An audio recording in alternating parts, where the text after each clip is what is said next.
Un jeune homme noir, issu d'un milieu modeste, croise sur son chemin une femme blanche, riche, arrogante et ouvertement raciste.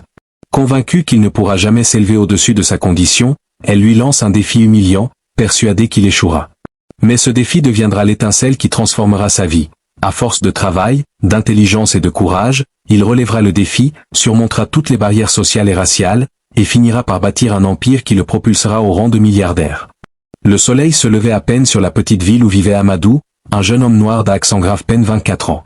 Chaque matin, il empruntait la même route poussiéreuse pour rejoindre son modeste lieu de travail, un petit garage en périphérie, où il réparait des voitures usées.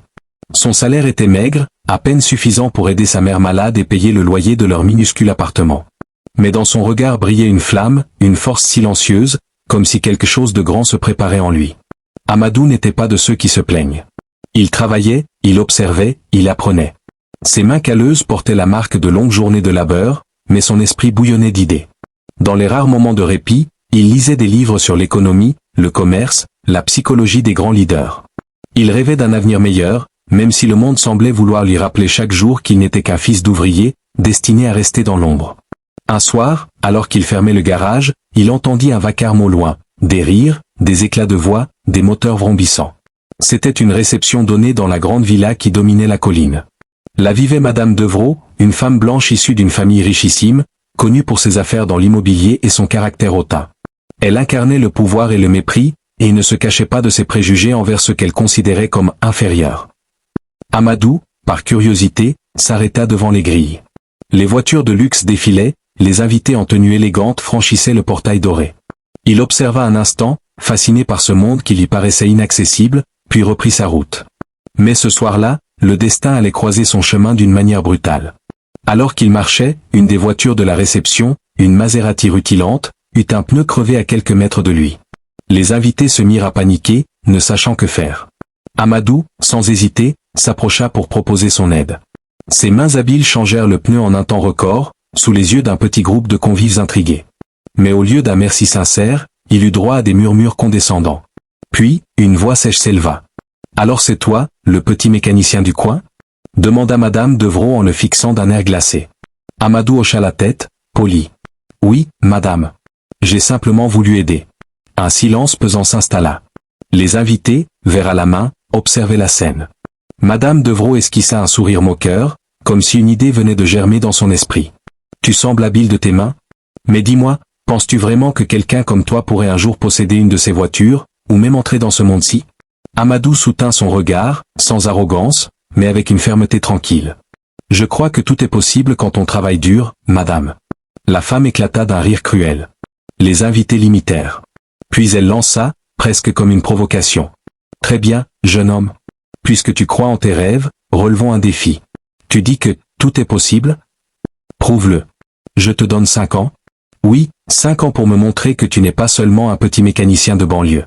Si, dans ce délai, tu parviens à créer ta propre entreprise et à générer un vrai succès, alors je reconnaîtrai que j'avais tort. Sinon, tu seras toujours ce que tu es, rien. » Un silence tendu suivit ces mots. Amadou sentit son cœur battre fort. Il savait que cette femme cherchait à l'humilier publiquement. Les regards moqueurs des convives pesaient sur lui comme un fardeau. Mais à cet instant, il prit une décision intérieure. Ce défi, qu'elle croyait impossible, il allait le relever. Il se redressa et répondit calmement. « J'accepte, madame. Dans 5 ans, vous verrez. » Un éclat de surprise passa dans les yeux de Madame Devrault, vite remplacé par un sourire narquois. « Très bien. Nous verrons qui rit le dernier. » Cette nuit-là, Amadou rentra chez lui avec une étrange énergie. Il raconta la scène à sa mère, qui l'écouta avec inquiétude. « Mon fils, cette femme veut t'écraser. Ne lui donne pas ce pouvoir. »« Justement, maman, dit-il en serrant les poings. Je ne le fais pas pour elle. Je le fais pour nous, pour prouver que personne n'a le droit de décider de notre valeur. » Et ainsi commença le long chemin de sa revanche silencieuse. Les jours suivants, le souvenir du défi résonnait en lui comme une brûlure. Chaque matin, en ouvrant le garage, il se rappelait les rires des invités. Chaque soir, en fermant la porte, il pensait aux paroles de Madame Devrault. Mais loin de l'abattre, ses souvenirs nourrissaient sa détermination. Amadou décida de changer radicalement sa vie. Il réduisit ses heures de sommeil, mit de côté chaque centime, et passa ses nuits à apprendre. Il suivait des cours en ligne gratuits sur l'entrepreneuriat, dévorait des biographies de milliardaires, et notait ses propres idées d'affaires dans un vieux carnet. Son corps était fatigué, mais son esprit s'élevait chaque jour un peu plus. Il savait que le chemin serait semé d'obstacles. Il savait aussi que le monde ne l'attendait pas. Mais il avait une arme que Madame Devrault n'avait pas prévue, une foi inébranlable en son avenir. Et quelque part, dans le silence de ses nuits de travail, il jurait à voix basse. 5 ans. Dans 5 ans, je serai prêt. Les semaines qui suivirent furent un tourbillon d'efforts, de sacrifices et de doutes. Amadou travaillait au garage dès l'aube, réparant les moteurs et les freins, mais ses pensées étaient déjà ailleurs, tournées vers ce défi imposé par Madame Devrault. Chaque client, chaque voiture qui passait entre ses mains, était pour lui un apprentissage. Comment gérer le temps, comment économiser, comment transformer un simple service en un exemple de qualité. Il commença également à observer les entreprises autour de lui, analysant les stratégies, notant les erreurs des autres et les opportunités qu'il pourrait saisir. Il comprit vite que la clé ne résidait pas seulement dans le travail manuel, mais dans l'intelligence, l'innovation et la persévérance. Ses nuits se peuplaient de plans d'affaires, de calculs de rentabilité, de projections et de stratégies de marketing. Son carnet, usé et froissé, devint son compagnon le plus précieux. Mais le chemin était loin d'être facile. Certains voisins, voyant un jeune homme noir ambitieux, lui lançaient des regards sceptiques, parfois méprisants. D'autres, plus subtils, lui proposaient des raccourcis illégaux pour réussir rapidement. Amadou refusa toutes ces tentations. Son ambition n'était pas seulement de devenir riche, il voulait le faire dignement, sans trahir ses principes ni ses valeurs. Un soir, alors qu'il rentrait tard du garage, il passa devant une des boutiques de la ville et vit un panneau « Formation en commerce et gestion, inscriptions ouvertes ». Sans hésiter, il entra. La formation coûtait cher, bien plus que ce qu'il pouvait se permettre, mais il obtint une bourse partielle grâce à son dossier scolaire et à sa détermination visible. C'était un premier pas vers le monde qu'il rêvait de conquérir. Pendant les mois suivants, Amadou jongla entre le garage, les cours et ses propres projets. Il économisait chaque centime, parfois au prix de journées entières sans repas consistant. Ses amis commencèrent à remarquer son absence et certains se moquèrent de lui, mais il n'y prêta pas attention. Chaque humiliation, chaque remarque sarcastique, devenait pour lui un moteur. Et puis, il y eut ce jour où il croisa à nouveau Madame Devrault. Elle se promenait dans le quartier, vêtue de soie et d'or, accompagnée de quelques convives. Quand elle aperçut Amadou, elle éclata d'un rire sec. « Toujours à bricoler des moteurs, hein ? As-tu déjà trouvé le moyen de devenir quelqu'un de respectable ?» Amadou, maintenant plus confiant, la regarda droit dans les yeux. « Je ne suis pas encore là où je veux être, madame. Mais je suis en chemin. » Le sourire de Madame Devrault se fit plus cruel. Elle se détourna, persuadée qu'il finirait par abandonner. Mais elle ignorait que cette rencontre avait renforcé sa détermination. Chaque jour, Amadou se souvenait de ses moqueries et transformait la douleur en énergie. Il commença à appliquer ses connaissances de la formation.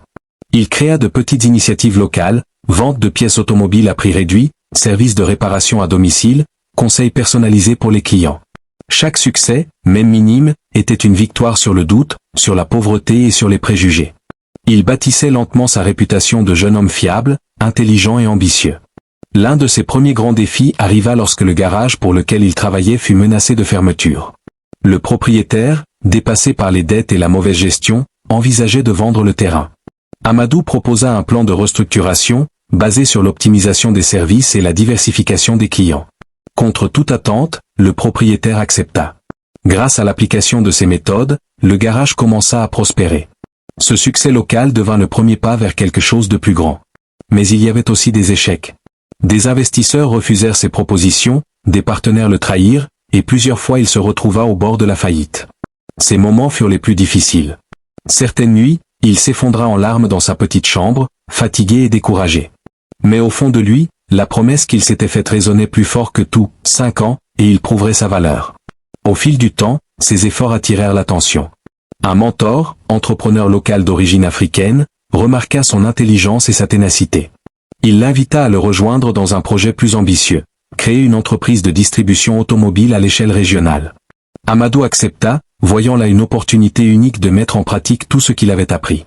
Chaque jour devenait une leçon, chaque obstacle une chance de se dépasser. Les moqueries et les préjugés qu'il avait subis ne l'arrêtaient plus, ils le nourrissaient. Et dans un coin de son esprit, l'image de Madame Devrault, toujours souriante et arrogante, le poussait à aller plus loin, à ne jamais se contenter de peu. À la fin de cette 2e année, Amadou avait déjà construit une petite entreprise florissante. Son nom circulait dans la ville, associé à l'ingéniosité et à la persévérance. Mais il savait que ce n'était que le début. Le vrai défi n'était pas seulement de survivre, il devait maintenant apprendre à dominer le monde des affaires, à penser grand, à créer un empire capable de changer sa vie et de prouver à tous ceux qui doutaient de lui que sa valeur n'avait aucune limite. Les années passèrent, et Amadou n'était plus le jeune mécanicien que l'on avait moqué. Il avait acquis une expérience inestimable, des contacts dans le milieu des affaires, et une vision claire de ce qu'il voulait construire. Son entreprise de distribution automobile avait grandi, mais il savait qu'il devait penser encore plus grand. Les petites victoires locales ne suffisaient pas, il voulait un empire, un nom qui résonnerait bien au-delà de sa ville natale. Chaque décision qu'il prenait était stratégique. Il étudiait les marchés internationaux, analysait les tendances et anticipait les besoins. Il rencontra des investisseurs, certains sceptiques, d'autres intrigués par sa détermination et sa rigueur. Beaucoup furent surpris par sa capacité à combiner intelligence pratique et vision ambitieuse. Amadou se montrait patient mais ferme, il ne signerait aucun contrat qui ne correspondait pas à ses valeurs ou à ses objectifs. Mais le chemin était semé de pièges. Il y avait des concurrents prêts à tout pour écraser un jeune entrepreneur noir qui réussissait trop vite. Des menaces, des tentatives d'intimidation et même des sabotages visaient son entreprise. Amadou, cependant, avait appris à transformer chaque épreuve en leçon. Les obstacles, loin de l'abattre, aiguisaient sa résilience. Il travaillait sans relâche, souvent plus de 17 heures par jour, tout en conservant un regard lucide sur ses ambitions. Puis vint le moment où il décida d'ouvrir son premier showroom de luxe. Ce fut une étape décisive, il n'était plus seulement un fournisseur de pièces ou un gestionnaire de petite entreprise, il allait désormais conquérir le marché des voitures haut de gamme. Le financement était difficile à obtenir, mais Amadou réussit à convaincre un groupe d'investisseurs grâce à un discours passionné et précis. Il exposa sa vision, offrir un service d'excellence, accessible mais innovant, et construire une marque synonyme de qualité et de prestige. L'ouverture du showroom fut un événement marquant. Les habitants de la ville vinrent voir le jeune homme qui avait réussi à transformer un simple rêve en réalité tangible. Des médias locaux s'intéressèrent à son parcours, fascinés par cette ascension fulgurante. Et, quelque part, dans une des villas sur la colline, Madame Devrault suivait ces nouvelles avec une curiosité mêlée de dédain et de surprise. Elle n'avait jamais imaginé que ce jeune homme, qu'elle avait cru insignifiant, allait réussir à se hisser à ce niveau. Mais Amadou ne s'arrêtait pas là. Avec une audace calculée, il décida d'investir dans d'autres secteurs, immobilier, technologie et commerce en ligne. Chaque projet était choisi avec soin, chaque partenaire vérifié. Il créa une équipe fidèle, compétente et partageant ses valeurs. Ensemble, ils développèrent des stratégies innovantes, parfois risquées, mais toujours intelligemment planifiées. Sa réputation grandissait. On parlait de lui dans les journaux, à la radio, sur les réseaux sociaux. Le jeune homme humble et discret était devenu un symbole de réussite et de courage. Mais Amadou restait fidèle à lui-même, il n'oubliait pas d'où il venait, ni les humiliations qu'il avait subies. Elle nourrissait encore son désir de prouver que le mérite et la persévérance pouvaient surpasser tous les préjugés. Puis vint le jour où il franchit un cap décisif. Sa société atteignit le chiffre d'affaires qui fit de lui un multimillionnaire. Il avait relevé son premier grand défi financier et personnel. Mais il savait qu'il devait aller encore plus loin pour accomplir la promesse silencieuse qu'il s'était faite à lui-même et, en un sens, à Madame Devrault, devenir un milliardaire, quelqu'un que personne ne pourrait ignorer. Pour ce faire, il lança un projet ambitieux. Créer un réseau international de distribution automobile et technologique, alliant innovation et excellence de service. Il établit des filiales dans plusieurs pays, s'entoura de professionnels de premier plan, et s'assura que chaque décision reflétait sa vision. Les débuts furent difficiles, le marché était compétitif et impitoyable, mais Amadou savait que chaque obstacle était un pas de plus vers la réussite. Au cours de cette période, il fit également face à des critiques et à des tentatives d'intimidation de la part de ceux qui le jalousaient. Mais il avait appris à transformer la haine en moteur. Il gardait son calme, analysait chaque situation et frappait avec précision lorsqu'il en avait l'opportunité. Sa détermination devint légendaire. Quiconque doutait de lui comprenait rapidement qu'Amadou n'était pas seulement un homme d'affaires, mais un stratège capable de surpasser toutes les attentes. Le 5e anniversaire du défi approchait. Amadou se souvenait de ce jour où Madame Devrault l'avait humilié devant ses invités. La colère et la douleur avaient été ses premières étincelles, mais maintenant elle s'était transformée en un moteur puissant de créativité et de succès. Il avait construit son empire avec patience, intelligence et éthique. Il n'était plus le jeune mécanicien à la marge, il était devenu un entrepreneur influent, respecté, et bientôt, un milliardaire. Alors qu'il signait le contrat final pour l'ouverture d'une filiale majeure à l'international, il pensa à la femme qui avait déclenché cette incroyable transformation. Il ne cherchait pas la vengeance cruelle, mais la reconnaissance silencieuse, tout ce qu'elle avait cru impossible était devenu réalité. Et dans un coin de son esprit, il savait que son triomphe serait plus fort que toutes les paroles blessantes qu'il avait entendues. Amadou était prêt pour le dernier acte de sa réussite. Il allait prouver non seulement au monde, mais surtout à lui-même, que la valeur d'un homme ne se mesure pas à sa couleur, à sa naissance ou à l'opinion des autres, mais à son courage, sa persévérance et sa vision. Le milliard qu'il s'apprêtait à atteindre ne serait pas seulement une somme d'argent, il serait le symbole de sa victoire sur les préjugés et l'injustice. Le 5e anniversaire du défi approchait. Amadou se tenait dans son bureau vitré, surplombant la ville qu'il avait contribué à transformer par ses affaires et sa vision. Le soleil se reflétait sur les façades modernes des immeubles qu'il avait fait construire et sur les routes où circulaient désormais des véhicules qu'il avait distribués. La distance parcourue depuis ses modestes débuts au garage semblait presque irréelle. Ce matin-là, il reçut un message inattendu, Madame Devrault voulait le rencontrer. Elle proposait un déjeuner dans son restaurant préféré, un lieu raffiné où elle aimait montrer son pouvoir et son influence. Amadou sourit. Il ne cherchait pas la confrontation pour nourrir la rancune, il cherchait simplement à clore un chapitre commencé 5 ans plus tôt. Lorsqu'il entra dans le restaurant, il reconnut immédiatement Madame Devrault, impeccablement vêtue, mais avec un léger tremblement dans son sourire. Elle se leva, étonnée, et l'accueillit d'un mélange de respect et de curiosité. « Vous avez vraiment réussi, dit-elle, presque sans voix. » Amadou s'assit, tranquille et serein. « Oui, madame. Et je vous remercie. Votre défi a été le déclencheur de tout cela. » Elle resta silencieuse un moment, observant l'homme devant elle, élégant, confiant, mais toujours humble, le même jeune mécanicien qu'elle avait cru insignifiant. Les années avaient transformé Amadou, mais elles n'avaient pas altéré son intégrité ni sa générosité. « Je dois avouer que je ne pensais pas que vous pourriez tenir parole, murmura-t-elle. Vous m'avez prouvé que j'avais tort, et je ne sais quoi dire. » Amadou sourit avec douceur. « Ce n'était pas pour vous prouver quoi que ce soit, madame. C'était pour moi, pour ma famille, pour mes rêves. Mais si mon succès vous inspire à revoir vos jugements sur les autres, alors je ne peux qu'en être heureux. » La conversation se poursuivit, mais l'atmosphère avait changé. Elle ne cherchait plus à humilier, elle écoutait, impressionnée par la clarté et la sagesse de ses paroles. Pour la première fois, Madame Devrault comprit que la véritable grandeur ne se mesurait pas par l'argent ou le pouvoir seul, mais par la persévérance, la vision et la capacité à transformer l'adversité en force. Dans les mois qui suivirent, la réputation d'Amadou franchit des frontières. Ses entreprises prospéraient dans plusieurs pays, chacune reflétant sa philosophie, excellence, éthique, innovation. Il devint un modèle, un symbole de courage et d'intelligence pour tous ceux qui avaient été sous-estimés ou marginalisés. Les journaux, les médias et les conférences internationales parlaient de lui non seulement comme d'un milliardaire, mais comme d'un visionnaire. Pourtant, malgré ce succès monumental, Amadou resta profondément attaché à ses racines. Il investit dans sa communauté, créa des bourses pour les jeunes défavorisés, ouvrit des centres de formation professionnelle et encouragea la nouvelle génération à croire en leurs rêves, même lorsque le monde semble vouloir les rabaisser. Chaque réalisation était un hommage à sa mère, à ses débuts modestes et à la promesse qu'il s'était faite devant Madame Devrault 5 ans plus tôt. Le jour où il franchit officiellement la barre du milliard fut un moment solennel. Dans son bureau, entouré de son équipe, il sentit une émotion intense, un mélange de fierté, de gratitude et de paix intérieure. Il se souvenait des nuits sans sommeil, des sacrifices, des moqueries, des obstacles.